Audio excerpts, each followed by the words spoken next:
আসসালামু আলাইকুম। আ এই উৎপাদকের বিশ্লেষণ টাইপের অঙ্কগুলো বিভিন্ন পরীক্ষাতে আসে। তো আমরা অঙ্ক না করে কিভাবে অপশন দেখে উত্তর দেখবো মানে ১ সেকেন্ডে মাত্র এরকম টেকনিক আজকে একটু দেখাবো। দেখেন এখানে অঙ্কটা আমি একটু যেন লক্ষ্য করি, অঙ্কটা দেয়া আছে কি দুটাতেই প্লাস, তার মানে আমাদের উত্তর থাকবে গ নাম্বারটা। আমি কিভাবে বুঝলাম? এবং পরেরটা যদি লক্ষ্য করি, এটাতে আমাদের এখানে প্লাস এখানে মাইনাস, তার মানে উত্তর হবে আমাদের দুটাই মাইনাসে, তার মানে আমাদের প্লাসে এটাও বাদ, একটা প্লাস একটা মাইনাস এটাও বাদ। আমাদের অপশন হবে কোনটা? এখন এই দুটার মধ্যে একটা অপশন হবে।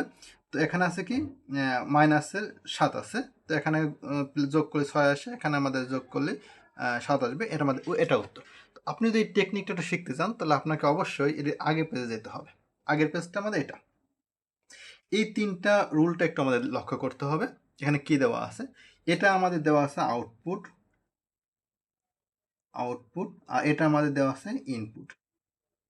অর্থাৎ আমাদের অঙ্কে থাকবে এটা, আর আমাদের বের করতে হবে এটা। তো আমরা একটু যেন এইদিকে একটু অ্যানালাইসিস করি, ওকে? তো এখানে দেখেন ইনপুটে যখন আমাদের দুটাই প্লাস থাকবে, দুটাই প্লাস হওয়া সম্ভব কখন? যখন আমাদের আউটপুটের দুটাই প্লাস, ওকে? যখন আউটপুট দুটাই প্লাস তখন আমাদের ইনপুটও দুটাই প্লাস থাকবে, ওকে? এবং ইনপুটে যদি আমাদের এই গুণফলটা দেখেন, এ এবং বি দুটার গুণফল, এই গুণফলটা আমাদের প্লাসের এবং যোগফলটা আমাদের কি দেওয়া আছে মাইনাসের। যদি এরকম হয় যোগফল বা হ্যাঁ যদি যোগফলটা আমাদের কি হয় মাইনাস হয়, তাহলে আমার কি করতে হবে? তাহলে উত্তর হবে দুটাই মাইনাসের, ওকে?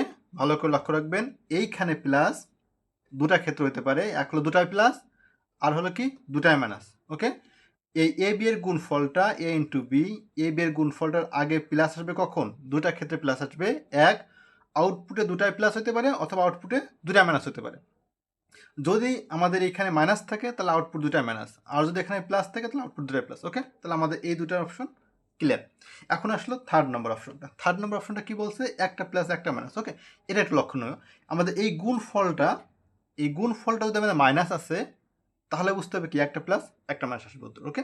তো গুণফল যদি মাইনাসে তাহলে উত্তর আসবে একটা প্লাস একটা মাইনাসে, এবং এইখানে আমাদের প্লাস নাকি মাইনাস এটা আমাদের ডিপেন্ড করবে এই চিহ্ন। যদি এখানে প্লাস চিহ্ন থাকে তাহলে বড় সংখ্যার আগে মনে করেন ৫ থেকে আমি ৩ বিয়োগ দেবো, এই ৫ হবে প্লাসের, ৩ হবে মাইনাসের, তাহলে এখানে কি আসবে? প্লাস আসবে, ওকে? আর যদি ৫ হয় মাইনাসের এবং ৩ যদি হয় প্লাসের, তাহলে আমাদের কি হবে? মাইনাস, তাহলে এই জায়গায় আসবে মাইনাসটা, ওকে? এইটুকু বুঝতে পারলে আমরা অঙ্ক উত্তর দেখবো আর অঙ্ক উত্তর বলে দেবো, ওকে? তো দেখি আমরা এখন অপশনটা দেখেন ভাই, এখানে দুটাই প্লাসের, তার মানে আমি কি বলছি? দুটাই প্লাস থাকলে উত্তরে দুটা আউটপুট প্লাস, তো দুটা আউটপুট প্লাস আছে কোনটাতে? একটা প্লাস একটা মাইনাস বাদ, প্রথমটা মাইনাস পরের প্লাস এটাও বাদ, দুটা মাইনাস এটাও বাদ, উত্তর কোনটা? গ নাম্বার, ওকে? তারপর একটা লক্ষ্য করি, আমাদের এখানে আছে প্লাস, এখানে প্লাস থাকা মানে কি? এখানে প্লাস থাকতে পারে কখন? দুটা, এখন দুটাই প্লাস হলো দুটাই মাইনাস, এখানে আছে কি মাইনাস, তার মানে কি দুটাই মাইনাসের। তো দুটাই মাইনাসের কখন? দেখেন এটা একটা প্লাস একটা মাইনাস বাদ, এটা আমাদের দুটাই প্লাস এটাও বাদ, এখন আছে কোনটা? এখন আছে এই দুটার মধ্যে, এই দুটার মধ্যে দেখুন, দেখো কি দেওয়া আছে এখানে? 7 দেওয়া আছে। 7 এখানে যোগ করলে কি আমার 7 আসে না? যোগ করলে 5 আসতেছে, যেহেতু দুটাই মাইনাস যোগ করলে 5 আসতেছে, কিন্তু এখানে দুটাই মাইনাসের যোগ করলে কি আসতেছে? যোগ করলে আসছে 7, ওকে? তাহলে আমাদের উত্তর কোনটা? উত্তর গ নাম্বারটা, ওকে? তারপরে আমরা আরটা দেখি, এটাতে আমরা উত্তর দেখবার উত্তর বলবো। এখানে কি আছে? মাইনাস। মাইনাস কখন আসতে পারে? আমাদের একটা প্লাসের একটা মাইনাসে থাকলে আমাদের উত্তর মাইনাস, তাহলে আমরা দেখবো কি আছে? একটা যে দুটাই প্লাসের এটা বাদ। তারপরে এখন দেখি এই তিনটার মধ্যে কোনটা হবে, ওকে? এখন দেখি এই গুণফলটা কত দেওয়া আছে? গুণফলটা দেওয়া আছে 10, তাহলে 10 কখন হবে? দেখেন 10 এর এখানে 15 হয়ে যায়, দেখছেন? এই ৩ আর ৫ গুণ করলে ১৫ আসে, তাহলে এটাও বাদ। আর অপশন থাকতেছে দুটা, এই দুটার মধ্যে এখন কোনটা হবে? এখানে কোন চিহ্ন আছে? এখানে আছে প্লাসের চিহ্ন, তার মানে মাইনাসের চিহ্ন, তার মানে বড় সংখ্যার আগে মাইনাস। তো বড় সংখ্যার মাইনাস কোনটা? এটা বড় সংখ্যার প্লাস, এটা বড় সংখ্যার মাইনাস, তার মানে উত্তর আমাদের এটা। একটা অঙ্ক করছি আমি, একটা অঙ্ক তোমার করা লাগবে না যদি এই টাইপের অঙ্ক থাকে। পরেরটাতে দেখি, এখানে কি আছে? এখানে প্লাস এখানে মাইনাস, এখানে প্লাস কখন আসে? এখানে প্লাস আছে যখন দুটাতে প্লাস হয় অথবা দুটাতে মাইনাস হয়।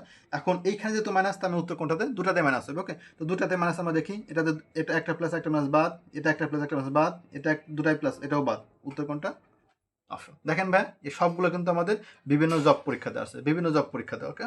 এই যে সবগুলো কিন্তু বিভিন্ন জব পরীক্ষাতে আসে, তার মানে আমরা উত্তর দেখবো আর উত্তর বলবো, অঙ্ক করার প্রয়োজন নাই যদি আমাদের কন্ডিশনটা এরকম থাকে, অর্থাৎ X square plus C X plus minus কত ডি, অর্থাৎ এরই আগে কিন্তু কোনো সংখ্যা থাকবে না, ওকে? এই এর আগে যদি কোনো সংখ্যা না থাকে তাহলে আমাদের যদি এই নিয়মে এই ফর্মেটে পড়ে তাহলে আমরা এইভাবে অঙ্কগুলো সমাধান করবে। আশা করি আমাদের পরীক্ষাতে কাজে লাগবে। ওকে, ধন্যবাদ সবাইকে।